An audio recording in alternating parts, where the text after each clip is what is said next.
It is such a pleasure to have your company. Welcome, friends, to our small garden in Kent, southeast England. Kent is one of the sunniest parts of the UK, and our local area hardiness zone is 8B. It still feels very green and lush here, but the embers are beginning to glow. The brightest blooms and the richest toned leaves warm the soul like glowing coals. The fiery force of autumn is readying to gently flare in the seasonal hearth and fan the flames of happiness in the heart at a time when a hint of exquisite melancholy whispers through the trees and lingers in the morning mists. Over the summer, I cut very few flowers from the garden. In September, the Japanese anemones in the front garden nod through the open window, the breeze obligingly bringing the outdoors in. But now that nights are lengthening, blinds are down early, curtains firmly drawn in the evening, there's a tangible sense of nightly disconnection from the garden. So it's lovely to bring autumn flowers indoors. Not so many blooms as to affront foraging bees, just a few sweet tokens plucked from the garden's late season bounty.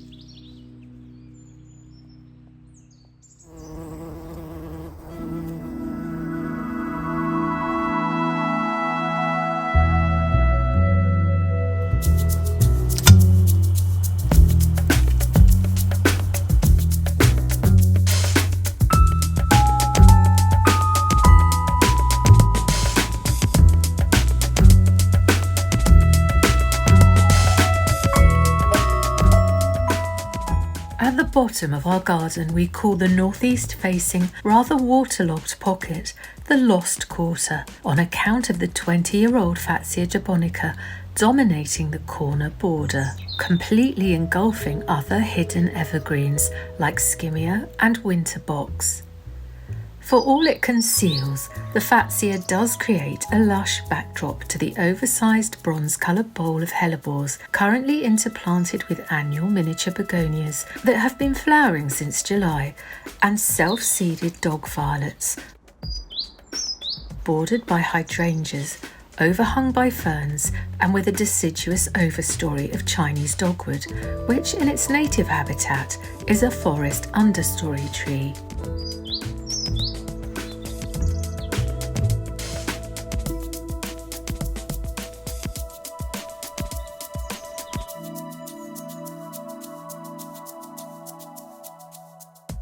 Around the base of the container, ferns have self-propagated, which I love. They seem to integrate the container with the landscape while adding extra structural impact.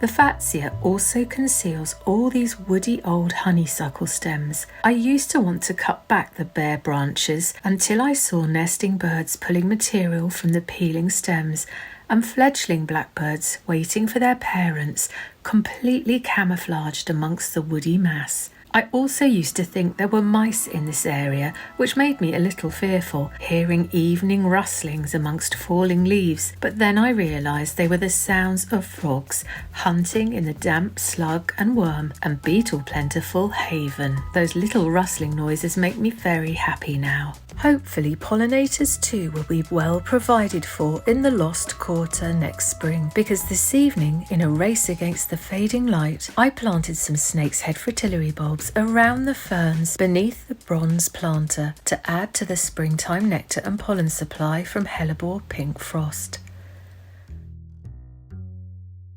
Back in March, we loved the elegance the Fritillaria brought to the bulb theatre with their intriguing marquetry display of burgundy checkerboard beauty, but it is the creamy white variant of these bulbs that I've chosen to plant as I think they'll look rather magical. Now, a popular way to plant small patches of bulbs in turf is to dig an H, ease back the grass either side, place the bulbs on loosened earth and replace the top firmly. But I've tried and failed to grow crocus in this way because I think the poor drainage led to mushy, rotting bulbs. We don't have a bulb planter, so I am trying a different approach, using an heirloom antique. This is well over 100 years old, my grandfather's Edwardian tamping rod that is such a useful garden tool, especially for levering out big rocks deep in a border. I'm plunging this down to 20 centimetres.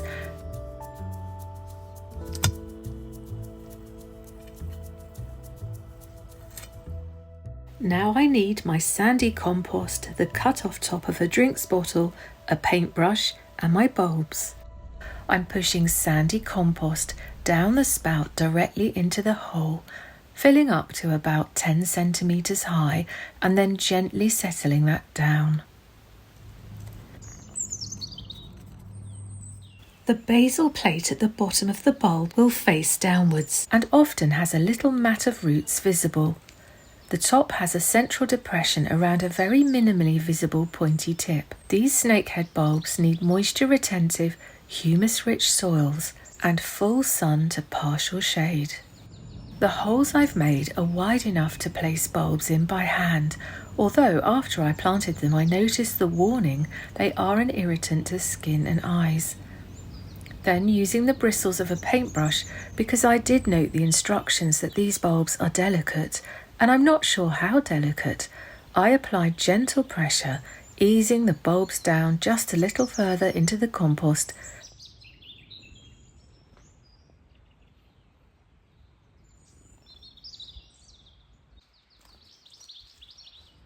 And then on top add more compost back up to ground level.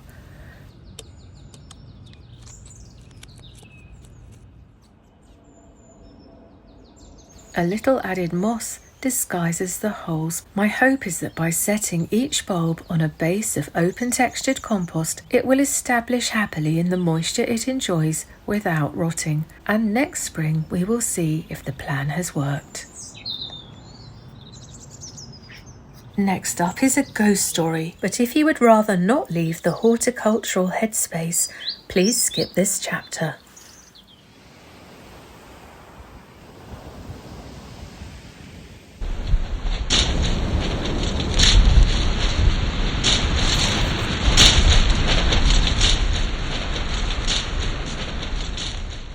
As Halloween approaches, we thought we'd share a ghost story with you. Names and peripheral details have been changed to preserve the privacy of those involved in this truly strange tale.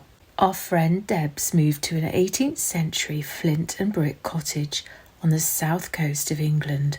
She first walked past the house while visiting friends in the area and had seen how overgrown the front garden was, how paint peeled in onion skin layers from the front door and window frames. She imagined what colour she would paint the waist-high, curved-top garden gate at the front. A gentle pale blue, she had thought.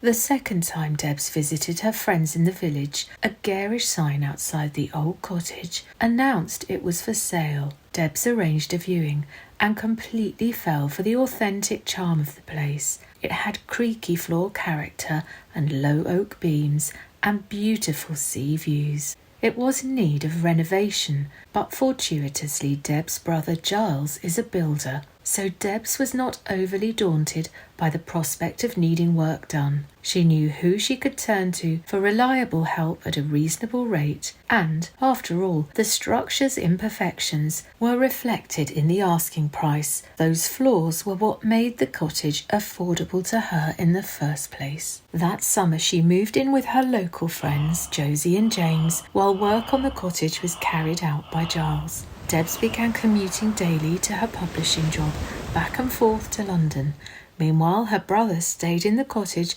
carrying out renovations between his other work contracts. He approved of his sister's choice and took satisfaction in restoring a 200-year-old property built with traditional methods and materials, worn with time, but fundamentally a testament to the solid and skillful craftsmanship of old. People sometimes commented how unalike the two siblings were. Pale, slight Debs, with her neatly bobbed straight hair, and broad, tanned Giles with his wild mop of dark curls and heavy beard. But both sister and brother were committed workers, unafraid of hard graft. Debs had no knowledge of electrics or plumbing or damp-proofing, but at weekends she toiled long hours in the garden, reclaiming flower beds from advancing ivy and brambles, resetting sunken paving stones on garden paths, stripping the front door back to original oak timber. She bought a tin of pale blue paint for the newly sanded planks of the waist-high curved-top garden gate. Debs went away to work in Edinburgh for a week, and when she came back the cottage garden gate was newly coated in fresh layers of paint, just as Giles had said he would. But the sight jarred her soul.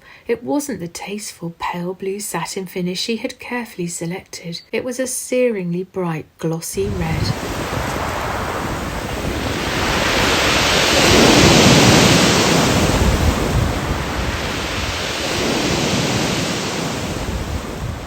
"What are you playing at?" she asked Giles. "Why's my garden gate that crazy colour?"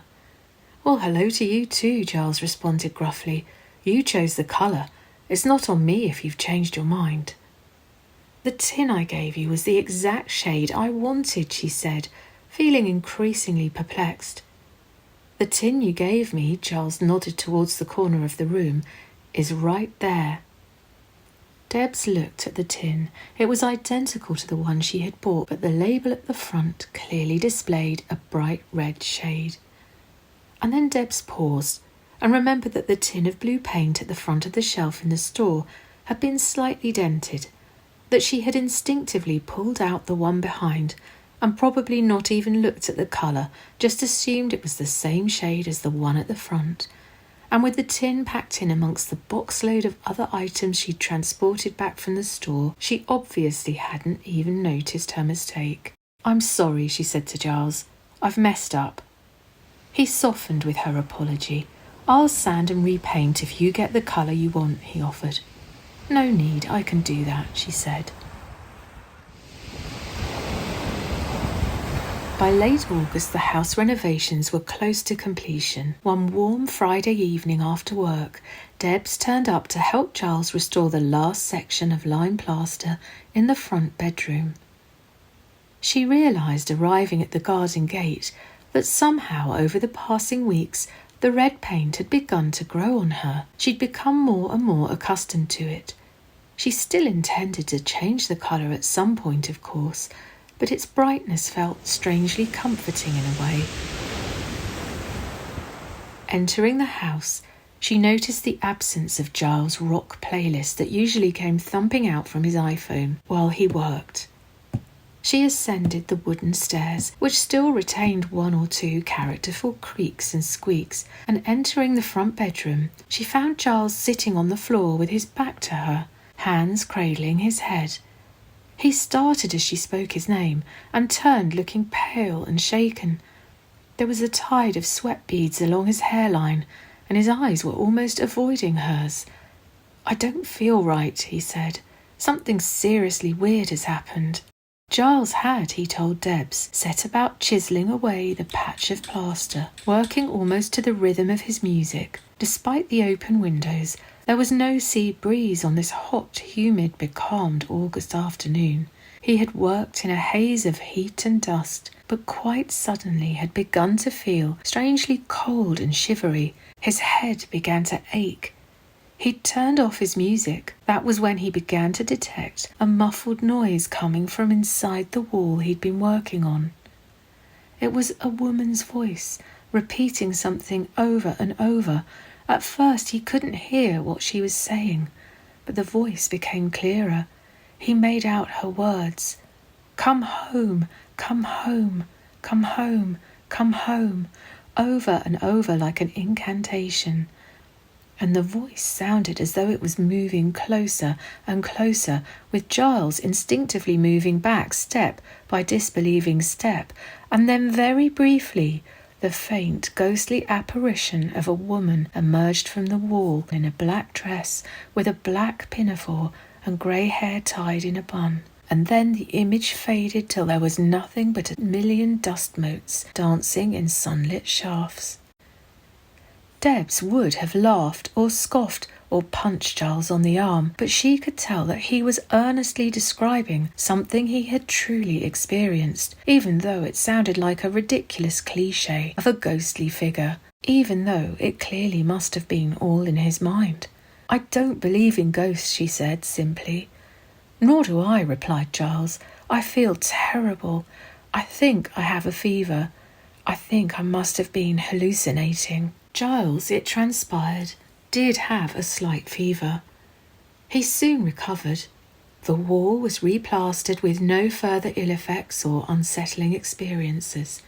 Debs moved into her cherished little cottage on the south coast. She lived there happily for 3 years before selling up and moving to Edinburgh for the love of a Scotsman she met through work and to whom she is now married.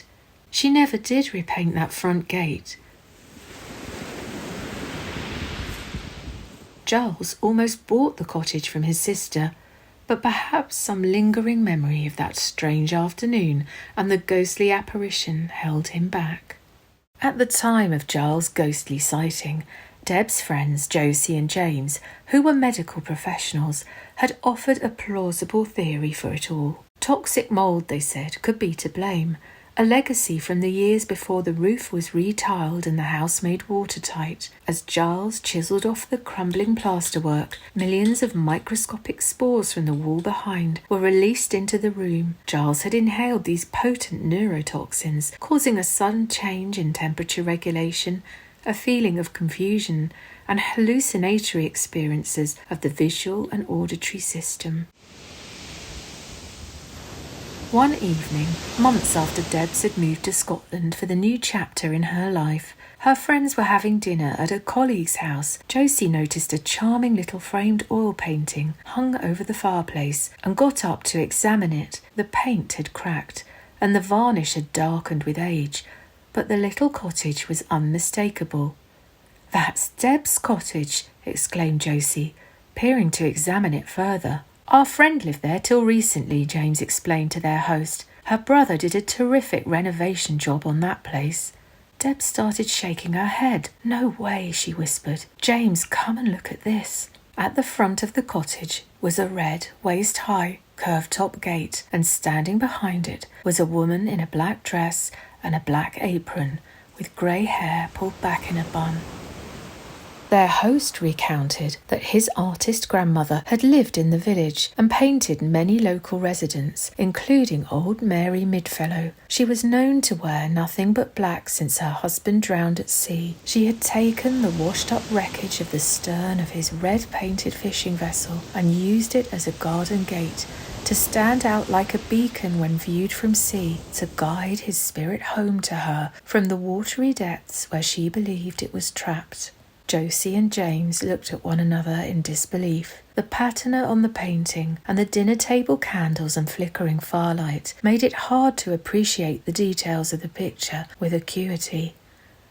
"There seems to be smoke coming from an upstairs window," ventured James. Their host agreed that it was a peculiar detail. "Maybe the chimney had blocked," he suggested. "It's not smoke," said Josie quietly. "It's a cloud of dust." And through the window she made out a man with a mop of dark curls and a thick beard, holding his hands to his head. She saw the face of Deb's brother Giles.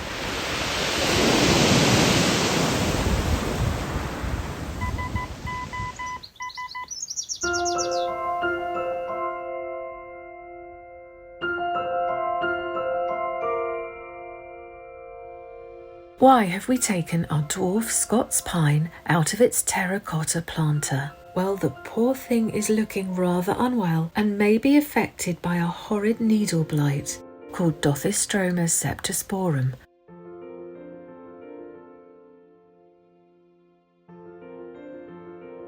We've had this plant growing happily in a container in the same sunny spot for over 15 years now. I've been studying footage from early September when it appears healthy, but perhaps we missed the early signs of a problem. I will try to tackle the fungus with non-toxic hydrogen peroxide spray. We also wanted to check for other problematic factors that may have made the pine susceptible to disease in the first place. So we first removed the ceramic water bowl, and underneath could see the orangey brown roots of the pine and thinner white roots of the Dalmatian bellflower, Campanula portenschlagiana.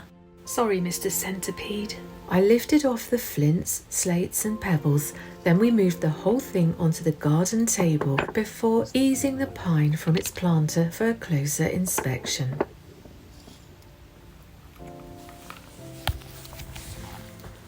The first thing immediately evident was how much of the pebble mulch had sunk down into the body of earth over the years, so we set about teasing out the stones.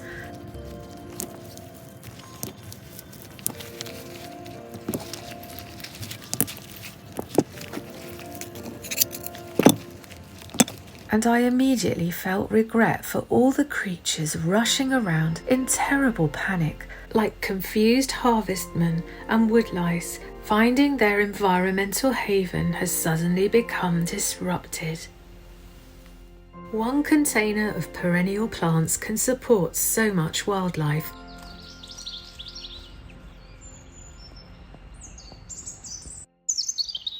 Earthworms are container garden heroes, increasing nutrient availability to roots with their phosphorus-rich casts.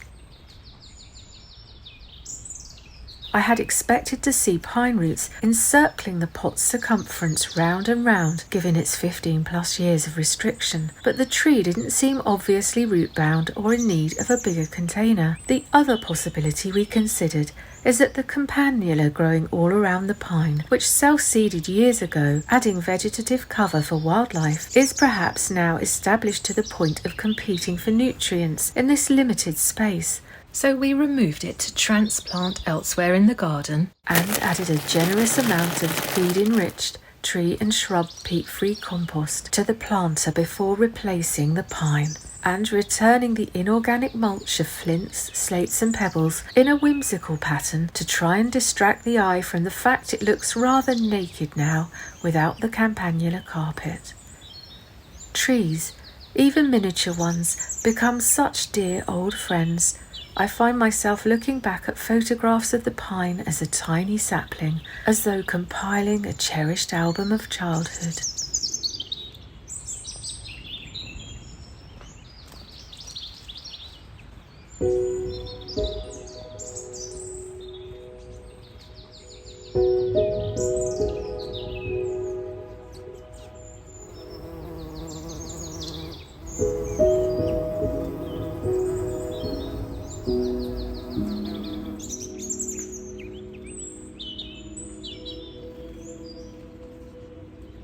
Salvia Phyllis Fancy has an elegantly arching and balletic stature, showcasing calyces that look in the low autumn light like they've been drawn with purple pigmented pastels and slightly smudged, cupping bright yet downy white flowers, delightfully flushed with lilac. Deep-veined, fresh green aromatic leaves are gracefully spaced along stems. I am completely enamoured with her charms, and whereas some larger flower petals have high turnover energy, like summer's Shirley poppy, with each flower taking centre stage for just 2 days, with maybe a third day encore, the lengthy flower spikes of Phyllis Fancy are a slow-motion floral display to be appreciated in a long-term performance. October is the Phyllis Whisperer, coaxing her to finally unfurl and gently open buds. As you can see, November will have plenty of its own charming flower spikes to gently coax open, branching from around the original display. Planted in the ground, this salvia could reach up to 2.5 metres, becoming a far more densely bushy plant. This is said to be perennial down to 8 degrees Fahrenheit or -13 centigrade, suiting zones 7B to 9B. Because plant roots in pots and containers are exposed to greater extremes of temperature, I will probably play safe and encase Phyllis's container in bubble wrap or place fleece over the top and tuck her against the warmest, sunniest wall of the house over winter. Salvias love sun and hate nothing more than having their roots kept wet over the winter, which means that even in mild areas, very wet local climates or heavy soils may not be suitable. If you were wondering, this plant was named to honour Phyllis Norris, a long-time volunteer at the University of Santa Cruz Arboretum, where this beautiful plant was first discovered.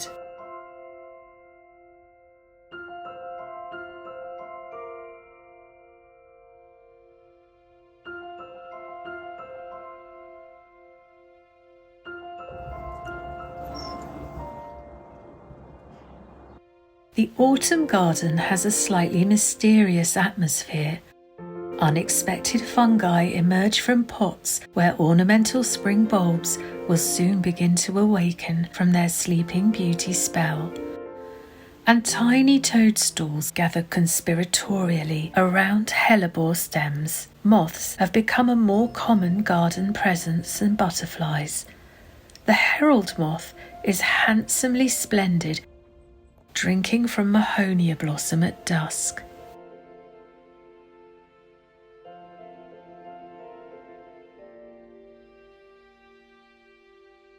And this moth seems to me to have the face of an owl.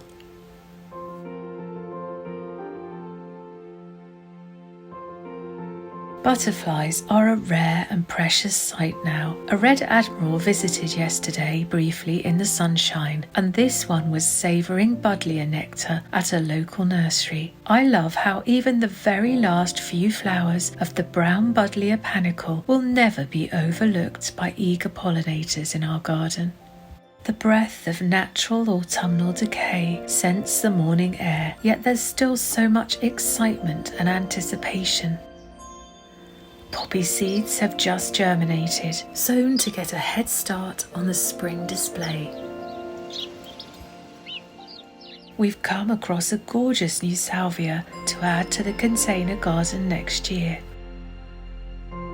In between downpours and lightning storms, there have been some hazy golden afternoons of drowsy bees on salvias and cosmos.